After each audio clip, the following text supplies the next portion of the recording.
Za nami je Blejski strateški forum, največji diplomatski in zunanje politični dogodek v Sloveniji, ki je minil v znamenju širitve Evropske unije in solidarnosti ob poplavah.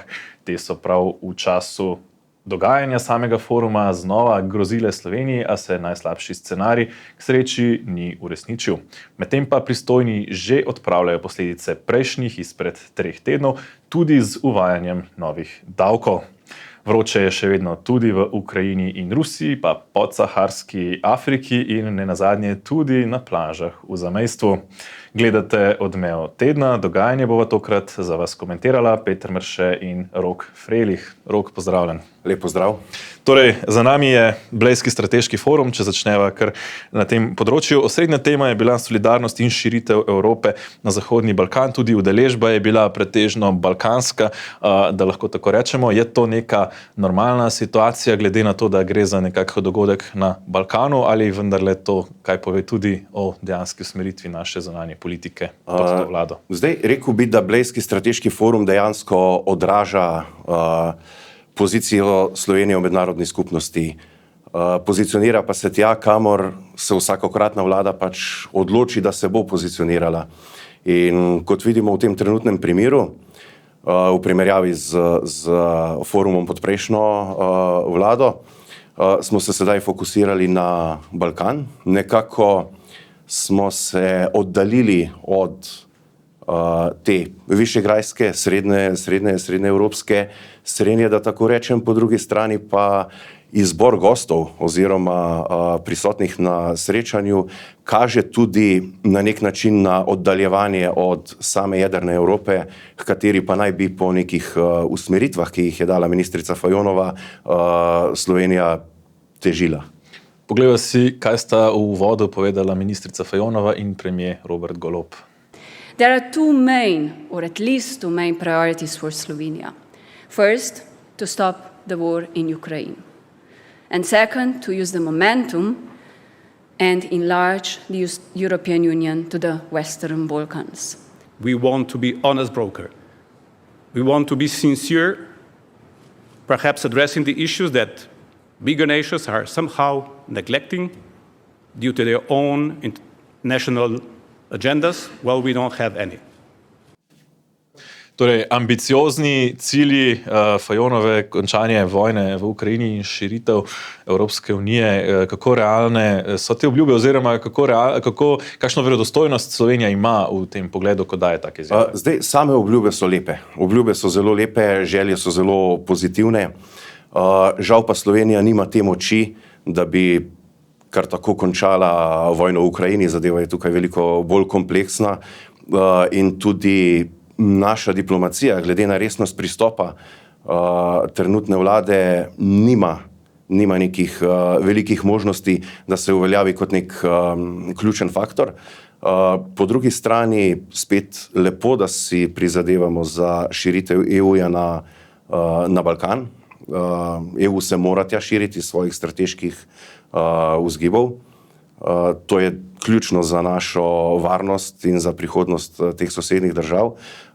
Po drugi strani pa Slovenija spet ni dovolj močan faktor oziroma se ni uspela uveljaviti kot nekdo, ki bo diplomatsko ključno k temu pripomogel, kaj šele, da bi o tem odločal. Odloča se o tem v Bruslju, v posameznih državah, ki dajejo soglasje, nekatere med njimi so ključne, ki lahko odločajo za ali proti. Slovenija pa vpliva na nje žal nima. Od evropskih visokih gostov pravzaprav je bil tukaj samo Charles Michel, predsednik Evropskega sveta, ki je sicer dal časovnico, obljubil je leto 2030 kot tisti mejnik, ko naj bi se Evropa najkasneje razširila tudi na Zahodni Balkan. Pa vendarle celo recimo Ivo Vajgl v Odmevih opozarja, da pravzaprav Charles Michel leta 2030 ne bo več noben faktor.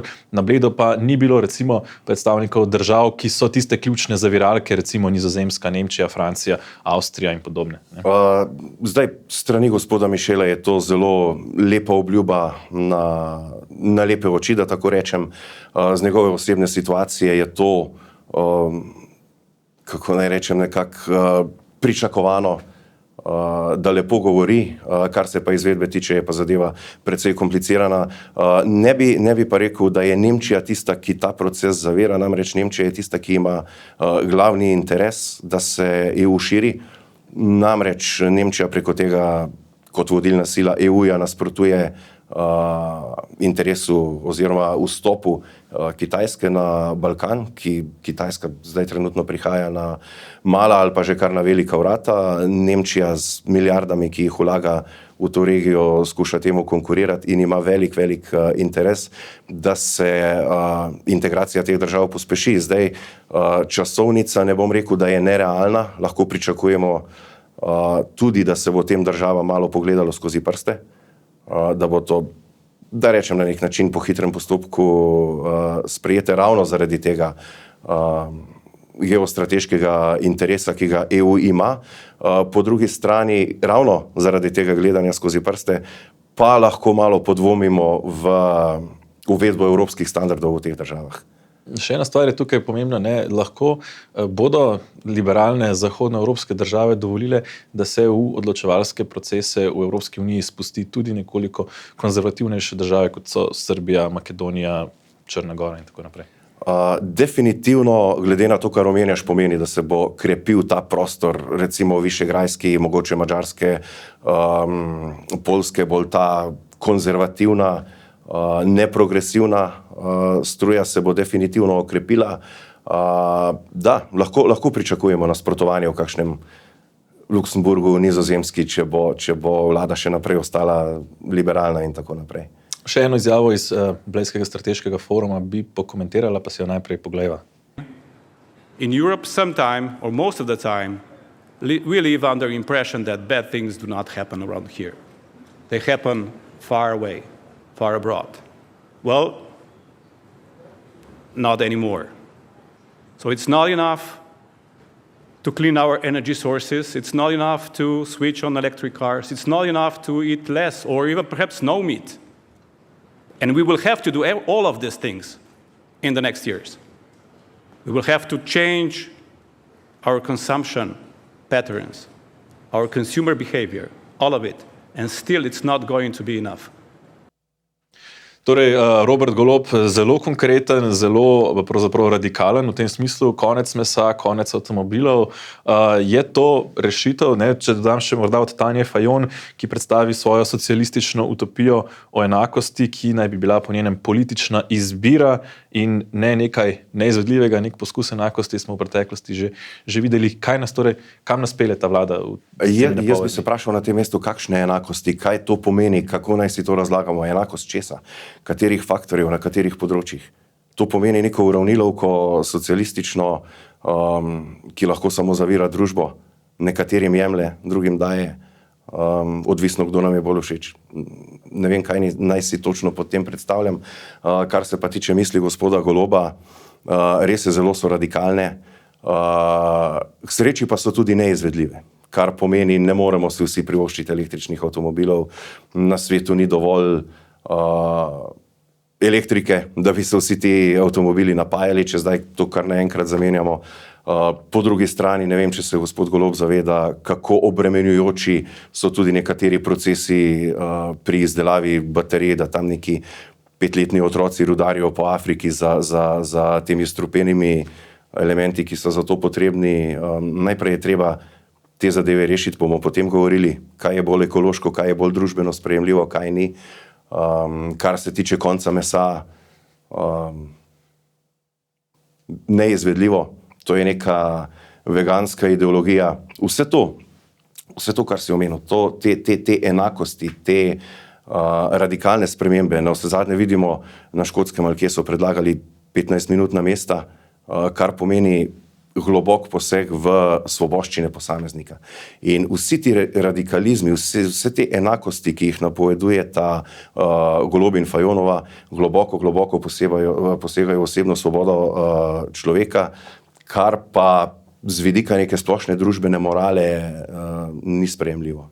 Torej, kmetje v Savinjski dolini naj vendarle popravijo hleve in še naprej Tako, gojijo tako. govedo. No, medtem ko se je dogajal Blejski forum, pravzaprav je Slovenija trepetala pred ponovnimi poplavami. K sreči se ni zgodilo najhujše, česar so se bali vremenoslovci in se pravi vodarji.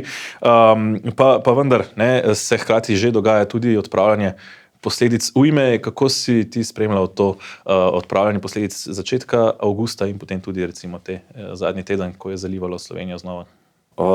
Odziv je bil, zdaj če gledamo odzive na različnih ravneh, na nižjih ravneh je bil odziv presenetljivo dober, učinkovit.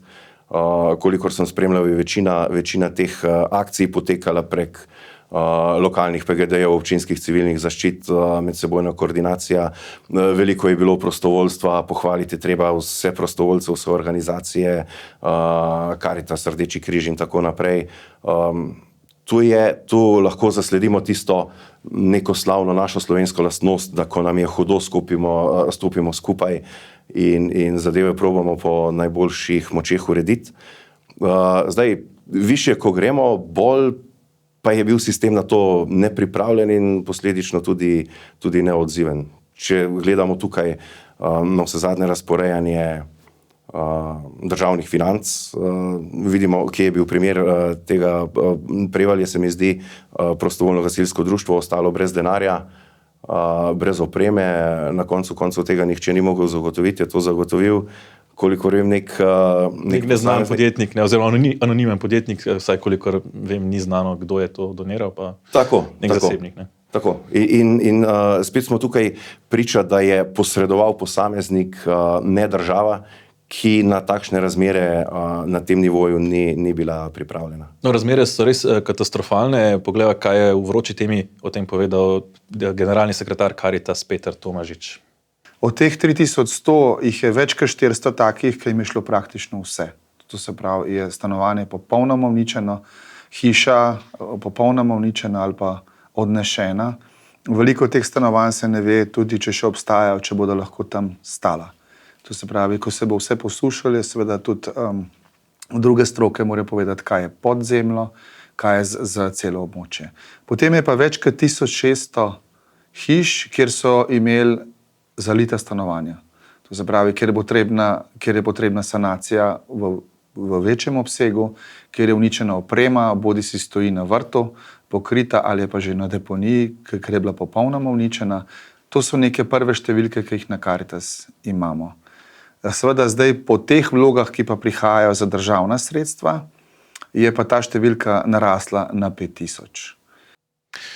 Karitas se je izredno izkazala, ljudje so se izredno izkazali, ko so šli na pomoč. Zdaj pa je nekako se zdi na potezi država, ki pa je sprejela ta teden interventni zakon, sicer brez glasu proti, pa vendar je bilo slišati nekaj pomislekov ob uvedbi novih davkov, pri čemer niti ni povsem jasno, kakšni bodo. Na začetku se je govorilo o neto plači, zdaj že celo o davku, se pravi, da se bo ta izredni davek na najemnine, na dividende in tako naprej, celo potem obdavčitev bank po španskem modelu, ki je spet na Evropskem sodišču že. Kako je ta po eni strani enoten odziv politike, hkrati pa z nekoliko podtaknjenci, če uporabimo izraz iz predkoronskega obdobja?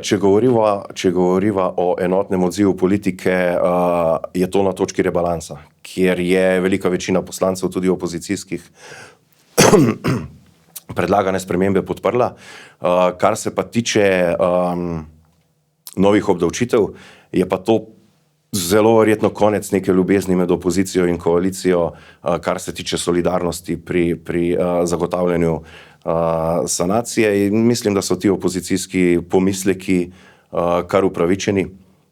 Davki so zelo nejasni, velikokrat so zelo obremenjujoči finančna konstrukcija, recimo finančni vzvodi, ki naj bi sanacijo zagotavljali, so še vedno zelo nedorečeni, pod vprašanjem je transparentnost, po drugi strani pa spet, kot si omenil, obdavčevalo naj bi se kar vse povprek in verjetno gre spet za nek razredni boj Golobove vlade proti svojim nasprotnikom, proti podjetnikom, proti tistim, ki kaj imajo. Na koncu koncev pa obstaja bojazen, da se bo iz teh prekomernih obdavčitev, da bodo te obdavčitve zadušile dihanje, tok kapitala in se bo za sanacijo nabralo manj denarja, kot pa bi se ga nabralo ob bolj sproščenem, da rečem temu, davčnem vzdušju. Ja, opozarja se tudi na to, da pravzaprav te davke bodo plačevali tudi tisti, ki so bili najbolj prizadeti. To je malo absurdno. To je ena stvar. Absurdno. Druga stvar, retorika je tista, ki je zaskrbljujoča, da bomo postrgali dobičke podjetij, potem pa odmero širili na najemnine, dividende, obresti, kapitalske dobičke, neobdavčene nagrade, poslovna uspešnost, torej pravzaprav vse uspešno podjetništvo pravzaprav bi sterali. On je to pravzaprav signal vsem podjetjem, ki jih je zalilo, morda ne obnavljajte v Sloveniji? Mogoče res, ampak če se vrnem na primer tistega podjetnika, ki je doniral gasilskemu društvu, hvala Bogu, da mu ni država že prej solidarnostno vsega postrgala, pa so gasilci dobili denar, ker je daroval sam. Država do sedaj gasilcem teh sredstev ni bila sposobna zagotoviti, ker očitno nima mehanizma. Ima pa mehanizme za obdavčitve. To nekaj ne štima. No. Spet te solidarnostni davki naj bi bili začasni, torej samo letos in prihodnje leta, pa vendarle začasni je bil tudi dvig DDV-ja pod vlado Alenke Bratušek več kot 10 let, nazaj pa je še vedno recimo DDV na tej začasni višji stopnji.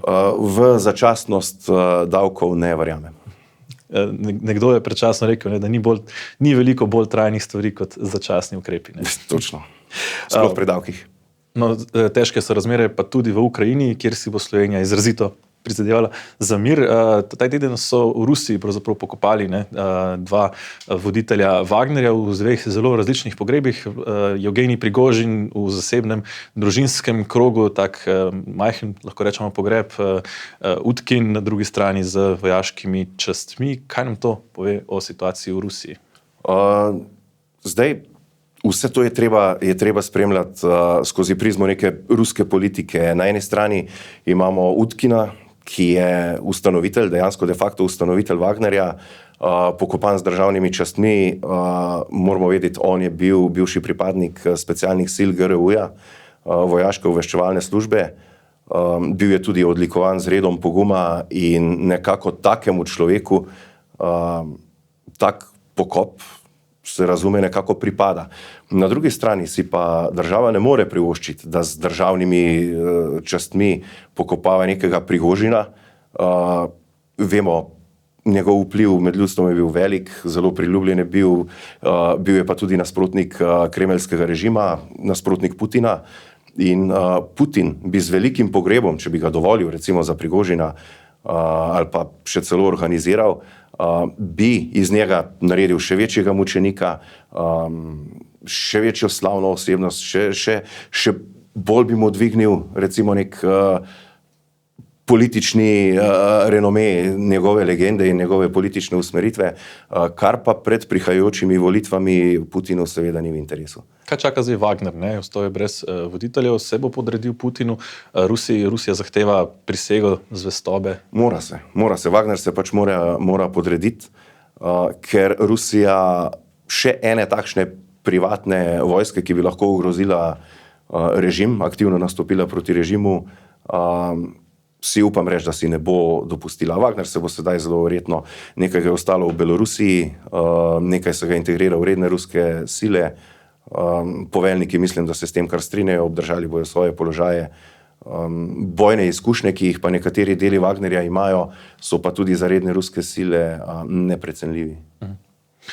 Zdaj, Rusija je medtem doživela pravzaprav najhujši napad na ruskem ozemlju od samega začetka vojne v Ukrajini, dronski napad na več letališč, kar resen napad bi to lahko bil. Nekateri analitiki so celo ocenjevali, da je to napoved nečesa velikega. Je to res napoved nečesa velikega ali gre bolj za odvračanje pozornosti od sorazmerno počasne protiofenzive ukrajinske strani? Kaj naj bi bilo to nekaj velikega? O nečem velikem govorita obe strani že od vsega začetka vojne, pa se nič kaj velikega ni še zgodilo. ti napadi z droni na rusko ozemlje postajajo vse bolj učinkoviti. Ukrajina nekako prehaja iz faze bolj ali manj psihološkega zastraševanja Rusije, češ lahko pridemo do vas, lahko delujemo na vašem ozemlju, sedaj delujejo tudi že učinkovito na ruskem ozemlju, kar pomeni seveda ne samo psihološko obremenitev za rusko stran, pač pa tudi materialno, tehnično, logistično obremenitev. Zdaj nekaj velikega, Američani rečejo boots on the ground, samo z boots on the ground, se pravi samo s škornji, s kopenskimi premiki, s kopenskim zauzetjem določenega ozemlja, bi Ukrajina lahko dosegla nekaj velikega. Ampak zato trenutno v tej fazi ofenzive nima kapacitet, da bi nekako osvobodila večje ozemlje. Surovikinova linija je v letošnjem letu za trenutne ukrajinske kapacitete še vedno ostala neprebojna, kar, kot večkrat ponavljam, je v največji meri krivda Zahoda. Odlašali so z dobavo letal, ki bi lahko vzpostavila premoč v zraku in omogočila zemeljske premike kopenski vojski. Po drugi strani pa evropska birokracija in pa nezadostne kapacitete proizvodne še vedno niso sposobne zagotoviti zadostno število streliva večjega kalibra, s katerimi bi to Surovikinovo linijo lahko omehčali. Imamo pa še cirka 3 tedne do pričakovanega začetka dežja v Ukrajini, ko se zemlja razmoči, potem smo praktično obtičali do naslednjega aprila, maja. Je potek protiofenzive, torej z ukrajinske strani oziroma zahodne strani, razočaranje? Ne. Glede na majhne kapacitete, ki jih Ukrajina ima, ni razočaranje, če gledamo same ozemeljske osvojitve. Ukrajina je še vedno v plusu, čeprav v zelo majhnem, nihče pa ne ve, kakšno ceno Ukrajina za to plačuje. To pa so podatki, ki nikjer praktično niso dostopni. Zdaj, rusko delovanje lahko opazimo tudi v Afriki. Nedavno smo bili priča 2 državnima udaroma, nekaj tednov nazaj v Nigru in ta teden še v Gabonu. Kakšno vlogo igra Rusija, kakšno vlogo imajo ti državni udari tudi na globalen potek dogajanja? Zdaj, to je nekakšno, da rečem temu, uravnoteženje razmerij sil na globalni ravni. Rusija gleda situacijo z vidika, vi ste nam vzeli Ukrajino, mi vam bomo vzeli vpliv, predvsem Francozom, večinoma gre za afriške države, pa ne samo bivše francoske kolonije nasplošno, se Francija v zunanji politiki večinoma primarno fokusira na afriški kontinent, predvsem z vidika zagotavljanja nekaterih surovin in pa tudi razvoja teh držav, zmanjšanja migrantskih tokov in tako naprej. Rusija poskuša sedaj ta vpliv Francije in s tem tudi celotne EU, pa tudi Amerike v končni fazi, zmanjšati. To počne na zelo poceni način, plača tam nekim warlordom, tudi Wagner je tam prisoten in kombinacija teh warlordov pomeni državni udar. Na koncu si delijo dobičke iz nekih zlatih rudnikov, iz nekih diamantov, iz nekih surovin, ki so za današnje življenje potrebne. Rusija s tem definitivno pridobiva. Zahod izgublja, po drugi strani ima pa Rusija še enega asa v rokavu s temi državnimi udari, namreč lahko po mili volji z ustvarjanjem vojn kreira migrantske tokove v Evropo in jih uravnava.